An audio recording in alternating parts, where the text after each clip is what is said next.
Querido Jorge Folena, prazer imenso recebê-lo aqui no 11 News, mais uma vez, o público aqui já na expectativa de te ouvir.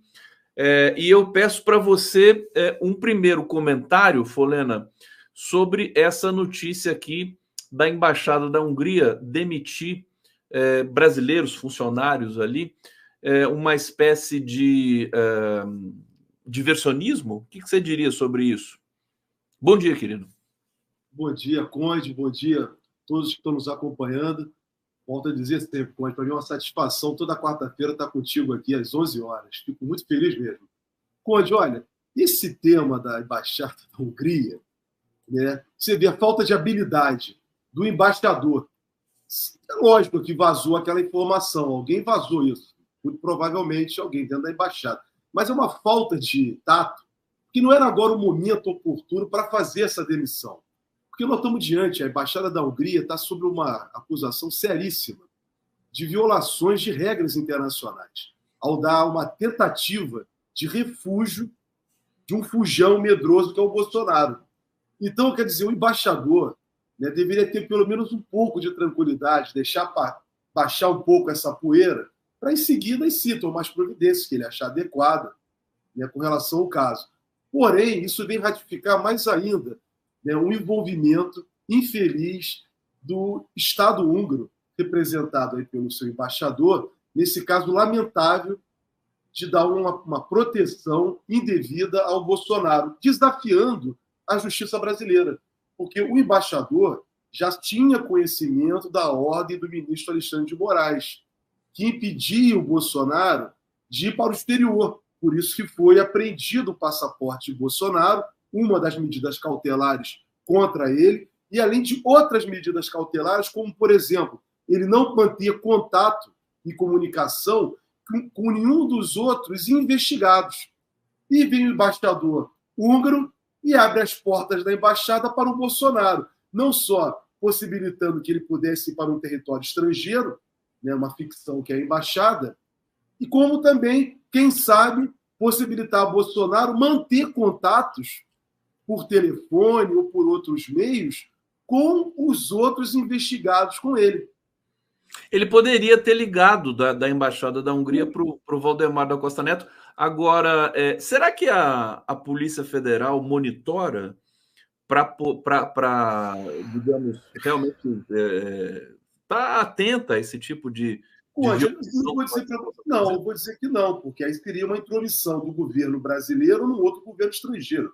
Não, estou falando monitora o Valdemar, por exemplo. O Valdemar pode estar monitorando, aí eu já não sei, isso não foi divulgado até então, né? Pode ter diversas autorizações judiciais para, né, ouvir pessoas, né, contatos, interceptação telemática, isso tudo pode estar acontecendo, mas como é uma investigação, isso é sigiloso. Pode sim. Agora, Folena, deixa eu aproveitar. A embaixada ia ser muito desagradável para o Estado húngaro. Volto a dizer isso. Se por acaso algum dos investigados, né, o Bolsonaro liga naquele momento em que ele estava naquela hora, naquele dia, porque ele estava lá num determinado dia e hora na embaixada. Tem uma interceptação da conversa do Bolsonaro. Só pode ter sido de onde?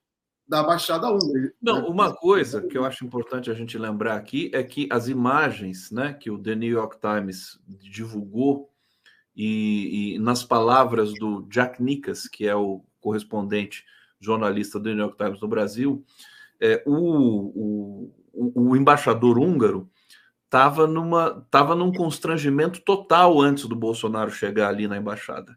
Ele estava apreensivo, quer dizer, foi tudo de improviso, a gente percebeu que tinha uma improvisação ali, travesseiro passando de noite ali por funcionários da embaixada. Quer dizer, o Bolsonaro se humilhou para buscar refúgio ali, e eu acho que a Embaixada da Hungria depois quis remediar alguma coisa. Mas, enfim, esse processo... Agora, o que me assusta, o Folena, é o seguinte, o Bolsonaro, por ter o passaporte apreendido, por ter limitações, ele devia estar sendo monitorado, né? Provavelmente, deveria sim, com certeza, deveria. Por isso deveria estar monitorando ele. Agora, veja uma coisa interessante, Conde. Nós só tomamos conhecimento desse fato semana passada. E antes disso, quando foi na véspera do Carnaval, dia 8 de fevereiro, se eu não estou enganado, que a decisão do Alexandre de Moraes foi executada. Me parece que foi 8 de fevereiro. Foi na quinta-feira antes do Carnaval. Eu me lembro que nós fizemos uma live na quarta-feira de cinzas e comentamos sobre isso. Veja, eu me recordo do Silas Malafaia dizendo, numa entrevista dessa dele, comentando o seguinte, que ele teria mantido contato com o Bolsonaro durante o Carnaval. Durante o Carnaval, contato telefônico. Quando ele incentivou o Bolsonaro, dizia que o Bolsonaro estava muito cabisbaixo, estava com medo. Então, ele incentivou o Bolsonaro a fazer aquela movimentação do dia 25 de fevereiro na Avenida Paulista. Eu me recordo que eu assisti isso em algum lugar, do Silas Malafaia. Aí, tá aí. Isso tem que ser investigado. Que horas que o Malafaia falou com o Bolsonaro? Ele pode ter falado com o Bolsonaro exatamente nesse período em que ele estava na embaixada, porque aquele período foi durante o Carnaval. E o próprio Silas Malafaia fala isso. Foi durante o Carnaval. Então, Conde, ele pode ter mantido contato com o Silas Malafaia, por exemplo, dentro da embaixada durante o período de Carnaval. Mas o Silas Malafaia, ele não está proibido de falar com o Silas. Não está proibido de falar, mas você veja, se o Bolsonaro foi para a embaixada e ele manteve contato com o Silas Malafaia, e se isso ocorreu dentro da embaixada, olha que situação desagradável para o embaixador húngaro, para o governo da Hungria e para o Estado húngaro. Isso tem que ser apurado. Eu estou aqui levantando uma hipótese, só para deixar claro isso. Estou levantando uma hipótese, porque eu vi o Silas Malafaia falar isso. Ele manteve contato com o Bolsonaro durante o Carnaval. A embaixada da Hungria, como a embaixada dos Estados Unidos em tempos de outrora e até hoje, né? Como foco de conspiração contra o país, né? A embaixada dos Estados Unidos que é famosa por isso. Ô Folena, agora eu queria saber de você por que o Bolsonaro está protegendo o Moro nesse momento, tentando proteger com essa... hoje o julgamento do Moro prossegue, né? A gente tem aí, parece que subiu no telhado a cassação do Moro, pelo menos no TRE do Paraná. Juras de amor, né? De outros tempos. O Folena. Folena. Um minutinho só, eu tive um probleminha aqui. Perfeito. Pode avançar aí. Então, enquanto o Folena arruma aqui a questão dele, a urgência que ele teve aqui, deixa eu trazer outras informações para vocês que a gente vai debater hoje aqui. Ontem, a Aniele Franco se filiou ao PT num evento em Niterói com muita ênfase, né? E ela diz hoje aqui, numa entrevista do Globo, que quer ser eleita senadora, que seria a continuação do sonho da Marielle Franco. Acho que o Folena, será que já voltou aqui? Peraí, deixa eu ver aqui. Já tá pronto, Folena? Já vou. Maravilha. Deixa eu abrir. Tive um acidente com a minha gata. Desculpa. Teve um acidente com a gata? Com a gata, rapaz. Ficou presa na janela, ela estava toda... E eu fiquei aqui desesperado. Desculpa aí que a todos. Bonitinha a sua gata. Como é que é o nome da sua gata? Mas é ao vivo, hein, Conde? Para mostrar que é ao vivo e acontece essas coisas. Como é que é o nome da sua gatinha? O nome da minha gatinha, ela é Vitória Aparecida. Vitória Aparecida. Ô, Folena, eu te perguntei sobre o Bolsonaro e o Moro, essa ligação que vem de outros tempos. Inclusive, o Moro ajudou o Bolsonaro nos debates ali. Foi uma cena muito constrangedora, depois do Moro ter sido demitido pelo Bolsonaro e tudo mais, ou ter saído do governo Bolsonaro. Como é que está a situação do Moro para você? Vamos lá. Primeiro, com relação ao Bolsonaro, né? Bolsonaro está aí pagando uma conta de uma pessoa que o ajudou muito. Se ele foi um dos agentes, né, que o ajudou a ser eleito presidente da República, foi o Sérgio Moro. Na conspiração da Lava Jato contra o Brasil e, né, fazendo aquele julgamento, hoje, para todos nós, muito claro, né, um julgamento encomendado contra o presidente Lula. Uma farsa judicial que foi, né, promovido pela Operação Lava Jato. Na verdade, o grande coordenador da Operação Lava Jato era o Sérgio Moro. Ele não era um juiz.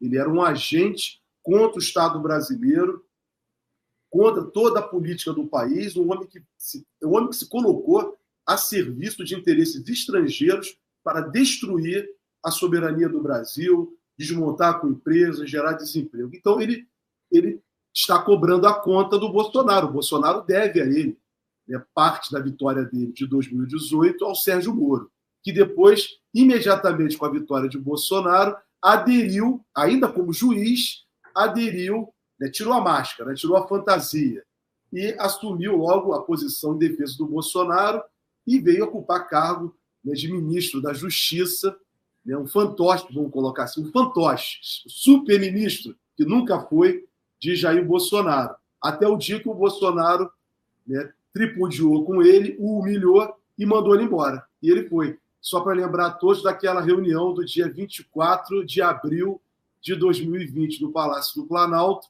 em que ele humilhou o Sérgio Moro, que saiu pela porta dos fundos. Mas o Sérgio Moro, o Conde, é um homem tão sem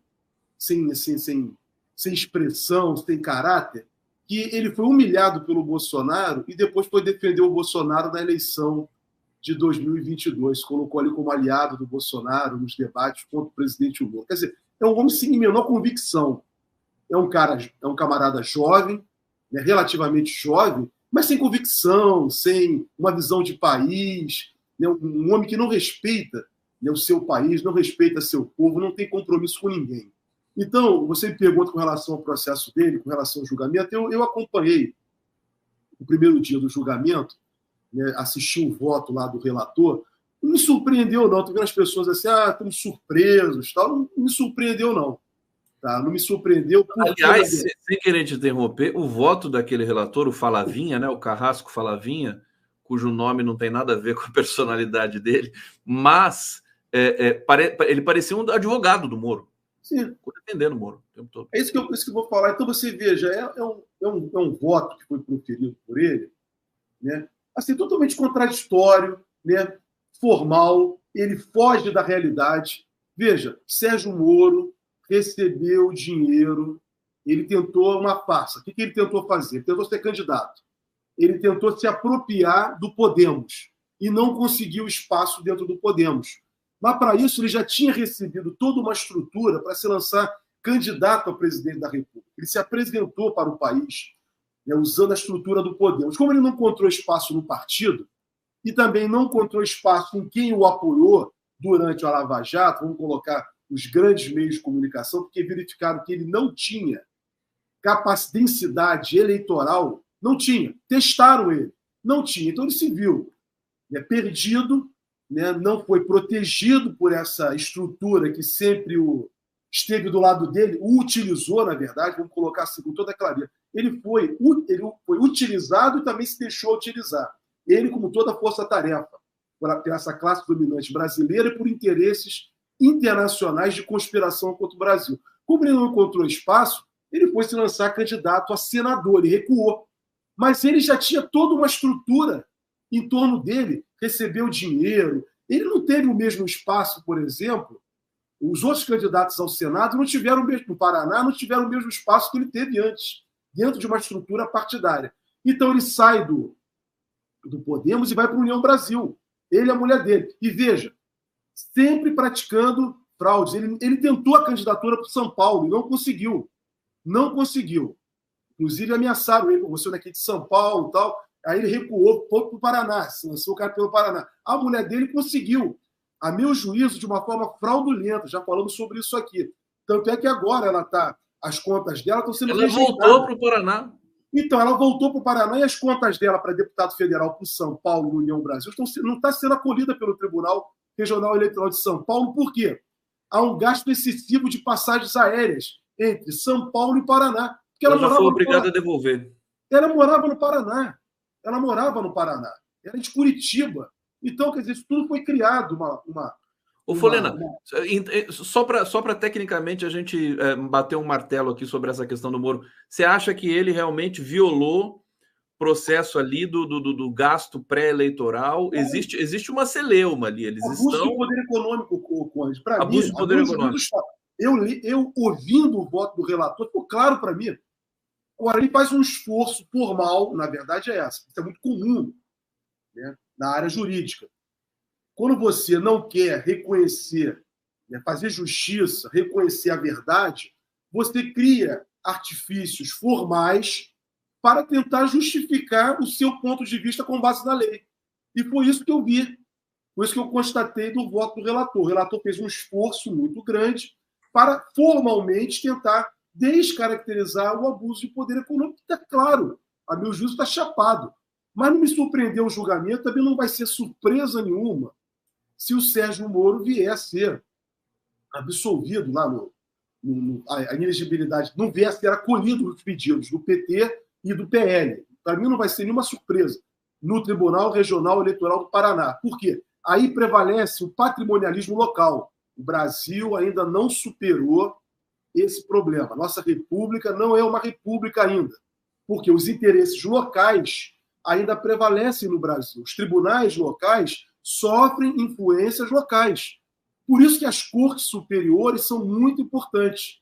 Porque quando você vai para uma corte superior, ela está distante daquele problema. Veja, o presidente Lula só veio conseguir demonstrar a inocência dele no Supremo Tribunal Federal. Porque o juiz local de Curitiba e o Tribunal Regional Eleitoral da 4ª região em Porto Alegre estavam tomados pelo patrimonialismo local. E aí, quando você foi para Brasília, o tribunal, o STJ, também sofreu influência, mas o Supremo não aceitou a influência. Num primeiro momento, foi difícil. Inclusive, os ministros falaram isso. Eu vi o Gilmar Mendes falar que a pressão midiática contra eles era gigantesca. Era gigantesca. Mas chegou num determinado momento que as coisas ficaram muito claras. E aí tem aquilo. Ou prevalece a verdade, ou vai prevalecer a mentira. Então, eu espero que, ao final, o processo do Moro não vai terminar no Paraná. Seja ele sendo agora tornado inelegível no tribunal, porque ele vai recorrer também para o TSE, como também os partidos autores da ação irão recorrer para o TSE.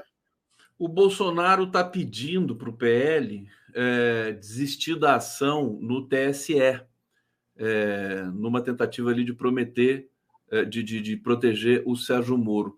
Só que o PL respondeu para o Bolsonaro o seguinte: não pode desistir do processo porque empregou dinheiro público na ação, isso poderia acarretar alguma sanção para o partido. O PL, que já pagou 22 milhões de multa, né, por ter atentado ali, por ter insultado o sistema eleitoral brasileiro.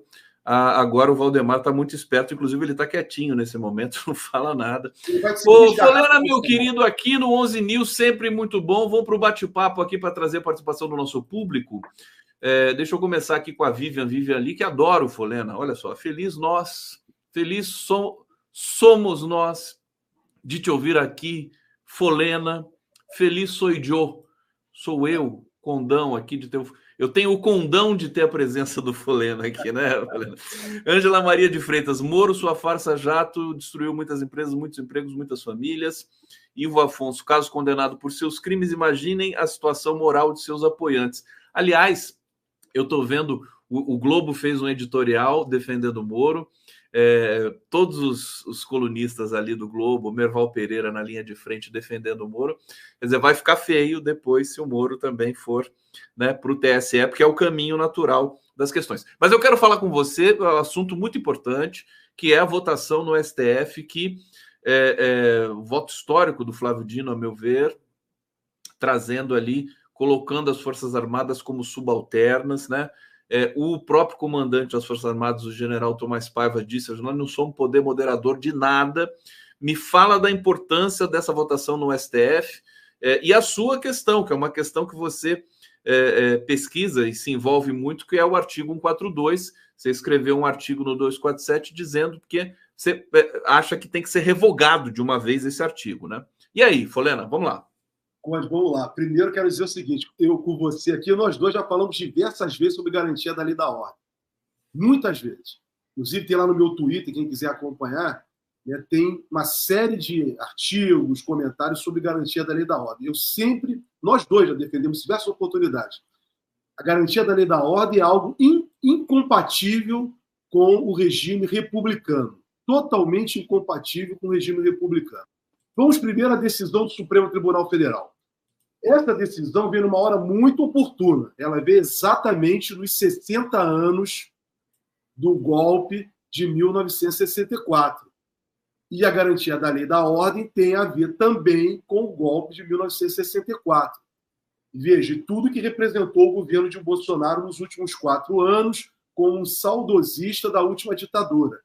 Bolsonaro e seus militantes são aqueles que levantavam a bandeira da intervenção militar, da garantia da lei e da ordem, da intervenção militar. Essa discussão promovida por Bolsonaro e os bolsonaristas é que levou essa questão chegar ao Supremo Tribunal Federal. E chegou, a meu juízo, no momento é muito oportuno. E tem que dizer, Conde, as pessoas estão comentando um pouco, é o voto do relator, do ministro Luiz Fux. O ministro Luiz Fux, quando recebeu essa ação no Supremo Tribunal Federal, ele, desde o primeiro momento, falou, em 2020, que não há poder moderador, que não existe mesmo na Constituição brasileira, que não existe intervenção militar, que o papel das Forças Armadas é outro, e não de ser garantidor de ordem institucional nenhuma. Então, isso é muito importante. O ministro Fux, que é o relator, desde o primeiro momento, se posicionou assim. Diversos juristas brasileiros se posicionaram assim. Eu vi lá no Instituto dos Advogados Brasileiros, da qual eu faço parte da Comissão de Direito Constitucional. Eu e diversos colegas fizemos diversos pronunciamentos a pedido do próprio Instituto com relação à interpretação desse artigo 142. Então, a sociedade toda se colocou assim. Porém, há juristas de uma linha reacionária, que não é nem conservadora, que, infelizmente, veio a público defender que as Forças Armadas poderiam exercer um poder moderador. Isso é falso, isso não existe. Então, a decisão do Supremo Tribunal Federal ela é importantíssima pelo período histórico do Brasil. Veja, o presidente Lula pediu para o governo não se pronunciar sobre os atos de 1964. Mas a sociedade civil e os outros poderes estão se manifestando. Isso não tem nada de confronto com os militares. Então, o Supremo, o ministro Barroso, ao pautar o julgamento, agora, nessa semana, começou na semana passada o julgamento, e vai transcorrer durante toda a semana, já tem os votos, a maioria dos ministros já votaram, interpretando exatamente que não existe... Está 7-0. Não, vai ser 11-0. Eu estou adiantando, vai ser 11-0. Então, que não existe poder moderador, não existe intervenção e que o papel dos militares não é esse. Foi muito feliz também a fala do comandante do Exército. Por quê? Ele está dizendo para as tropas do que foi falado nos últimos 4 anos, reverberado nos últimos 4 anos, não existe. Então, que as tropas fiquem aquarteladas no quartel e não se metam em política. Agora, cabe a nós, sociedade, cabe ao parlamento. Eu também ouvi e li o presidente Lula essa semana dizendo que, diante da decisão do Supremo, era muito importante, quem sabe, a gente acabar com a garantia, retirar do texto constitucional a garantia da lei e da ordem.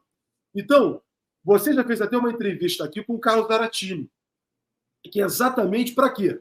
O Carlos Zaratini apresentou uma proposta de emenda à Constituição para reformar o artigo 142, para excluir da redação do artigo 142 a tal da garantia da lei e da ordem. Porque essa garantia da lei e da ordem é que os saudosistas da ditadura, é que alguns militares acham que eles são os tutores do país. É a partir da garantia da lei e da ordem. Com essa definição do STF, mesmo o artigo 142 permanecendo e tudo mais, já não resolve o problema? Não, vou dizer por que não. Porque o artigo 142, quando ele estabelece a garantia da lei e da ordem, ele autoriza a qualquer um dos poderes da República, na atual Constituição, em caso de uma instabilidade institucional, convocar as Forças Armadas. É isso que o Bolsonaro queria fazer. Os decretos que foram apreendidos, as minutas de decretos que foram apreendidas pela Polícia Federal, agora em razão do 8 de janeiro, elas passavam pela garantia da lei e da ordem. Então, qualquer poder, dentro de uma... O Bolsonaro tentou fazer isso artificialmente, formalmente, dentro daquilo que ele chama de 4 linhas da Constituição. Ele pensou assim, os juristas de Bolsonaro, reacionários, pensaram assim: Olha, vamos começar por uma garantia da lei da ordem. Criamos uma estabilidade institucional no país, por exemplo. Explodiu lá o aeroporto de Brasília, como eles queriam fazer. Cria uma comoção nacional. Primeiro ato que nós vamos fazer, imediato, convocar as Forças Armadas para atuar como polícia. Então, a garantia da lei da ordem é quando as Forças Armadas são empregadas para atuar como força de repressão, como polícia, para garantir os poderes da República e a ordem. Mas, Conde, isso tem que acabar. Não é papel de força militar, a meu juízo, atuar na segurança pública. E veja, diversos governos, o presidente Lula mesmo, errou em 2007, 2008, a presidenta Dilma em 2012, fazendo garantia da lei da ordem no Rio de Janeiro. Veja, ali começou a ser, os militares começaram a ganhar protagonismo. Eu me lembro que o general Vilas Boas, no governo da presidenta Dilma, ele era o comandante do Exército, ele dizia o seguinte: não, olha, nós não queremos essa garantia da lei da ordem, né, que ela não é boa, mas nós vamos atuar aqui nas comunidades para proteger as pessoas. Quer dizer, não é papel de militar proteger ninguém. Ali ele começou a ganhar poder, a mostrar que os militares poderiam colaborar. Então, veja, quem tem que resolver o problema de segurança pública são as polícias. Não é força militar. Força militar tem que garantir a soberania do país em caso de agressão estrangeira. É só para isso. Ela vai ser empregada apenas em caso de ameaça. Se não tiver nenhuma ameaça, elas ficam lá aquarteladas, se preparando, estudando, treinando, mas só para em caso de ameaça estrangeira. Não é para ser empregado contra o povo. E a história republicana brasileira é marcada por todo o período pelas forças militares sendo empregadas contra o povo brasileiro. O melhor exemplo disso é 1964, que os militares foram empregados contra os brasileiros, apiando o governo de João Goulart, que foi eleito pelo povo brasileiro, praticando torturas, assassinatos, desaparecimentos, violência contra os povos indígenas, como ontem reconheceu a comissão de anistia ontem, reconheceu, a Comissão da Verdade já tinha reconhecido, contra quilombolas, contra trabalhadores, os militares serem empregados para isso. Então, agora é uma grande oportunidade, Conde, porque esse artigo, a garantia da lei da ordem, não era para ter sido introduzida na Constituição de 1981. Não, mas aí tem uma questão, Folena, que foi suscitada aqui, inclusive por Maíra Goulart, sempre muito bom ter a Maíra aqui conosco, que, na verdade, o Congresso se omitiu com relação, mais uma vez, com relação aos militares, com relação a essa tripartição dos poderes no Brasil, e o STF teve de se manifestar e se pronunciar. Quem deveria, digamos, colocar as Forças Armadas ali no espaço que é reservado a ela é o Congresso Nacional. O Congresso não fez nada. Você concorda com isso? Concordo só com isso, por diversos temas. Porque a judicialização da política, que vai gerar a politização da justiça depois, é exatamente a omissão do Poder Legislativo e não querer enfrentar temas difíceis. Por exemplo, questão da união estável de pessoas do mesmo sexo, é um exemplo. O oralismo, o Congresso resolveu deixar de lado. Aí foi o Supremo Tribunal Federal definir que as pessoas, né, da mesma opção sexual poderiam ter uma vida em comum, reconhecida pelo Estado brasileiro. Aí vem o Rodrigo para a questão da maconha, agora. Aí vem o Rodrigo Pacheco dizer: o Supremo está legislando. Está legislando porque o Congresso não se omite. E agora vai ele tentar mudar o entendimento do Supremo Tribunal Federal, como fez com a questão do marco temporal também. Então, você veja, é sempre assim, Conde, tem razão. Mas voltando à questão da garantia da lei da ordem, eu não queria perder o foco nisso, para dizer o seguinte: mais uma vez, está sendo dada a oportunidade, não é para o Congresso, Conde, é para a sociedade brasileira. Nós, como sociedade, até para as Forças Armadas está sendo dada uma oportunidade. Aí sim, uma oportunidade para as Forças Armadas, para a sociedade civil, de nós eliminarmos do texto constitucional a famigerada garantia da lei da ordem. Os militares vão continuar na Constituição, como está lá, e tem que continuar, mas sem atuar em garantia da lei da ordem. Atuar em ações políticas internas. Problema internos tem que ser resolvido pelas forças de segurança. Veja, no Brasil nós temos segurança demais, nós temos polícia demais, tem polícia para tudo. Você tem Polícia Federal, Polícia Rodoviária Federal, você tem Polícia Militar nos 27 estados, você tem Polícia Civil nos 27 estados, você tem Polícia Ferroviária, você tem Polícia Penal. No Brasil não falta polícia. Então tem polícia suficientemente para garantir a ordem pública. Garantir a ordem pública. Não precisa de militar.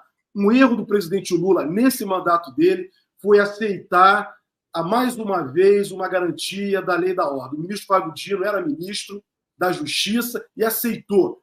Na verdade, o Flávio Dino não aceitou. Ele foi derrotado politicamente. Isso ele não vai dizer, ninguém vai dizer, mas eu estou falando, politicamente foi derrotado, porque o Flávio Dino não queria essa garantia da lei da ordem que está acontecendo nos portos e aeroportos, ou deveria estar acontecendo Flávio nos Dino portos e aeroportos anunciou, do Rio de Janeiro e de São Paulo. ele anunciou contrariado essa. Exatamente. E vimos agora, esses dias, eu vi no final de semana, carros da Marinha sendo usados em Santos, fazendo movimentação em Santos nas ruas, em razão da garantia da lei da ordem. Então, isso atemoriza a sociedade, atemoriza as pessoas que viveram o terror que foi a última ditadura brasileira. Foi um terror. Foram 21 anos de ditadura. As pessoas... Desculpa, você está trazendo um tema que acho que é muito relevante, que é o seguinte: existe um trauma, né, na sociedade brasileira. Então, você colocar GLO, mesmo que seja no aeroporto, no porto, você intimida, você dá um recado ruim, né? O Lula fez isso, não sei se pressionado. É difícil imaginar alguém pressionando o Lula, né? Mas existe, né? Para o Múcio. Agora, sem dúvida nenhuma, o Folena, e eu queria que você falasse sobre isso, a gente vive um momento singular. Para o comandante do Exército chegar e dizer publicamente, falou: olha, Forças Armadas, Exército não é poder moderador de nada. Nós somos subalternos, sim. Não é um avanço da sociedade brasileira? Tem gente que não acredita, acho que é tudo para inglês ver. É um avanço e nós precisamos aproveitar essa oportunidade. Como se diz aí, abriu-se uma janela de oportunidade. Então, diante dessa possibilidade, dessa oportunidade, que os militares estão se posicionando, que o governo o presidente Lula também se posicionou, o Supremo Tribunal Federal se posicionou. Então, agora cabe exatamente o parlamento brasileiro, simbolicamente, tem que ser simbólico, Conde, aprovar uma proposta de emenda à Constituição e excluir do texto constitucional a garantia da lei e da ordem. É daí que surge esse falso argumento de tutela dos militares. Acabou, Conde, chegou o fim. Então, agora, diante do que você falou, é exatamente, nós estamos tendo essa oportunidade. E num momento tão importante do Brasil, em que nós rememoramos os 60 anos do golpe civil, militar, midiático de 1964. E que o último governo que esteve à frente do Brasil, de 2019 a 2022, tentou restaurar. O Bolsonaro, o seu governo, tentou restaurar a última ditadura. Ele tentou revogar a Constituição, implantar uma ditadura, um governo autoritário no Brasil. Ele perdeu. E ele perdeu por onde? Por uma instituição que ele combateu. Ele combateu a instituição do voto.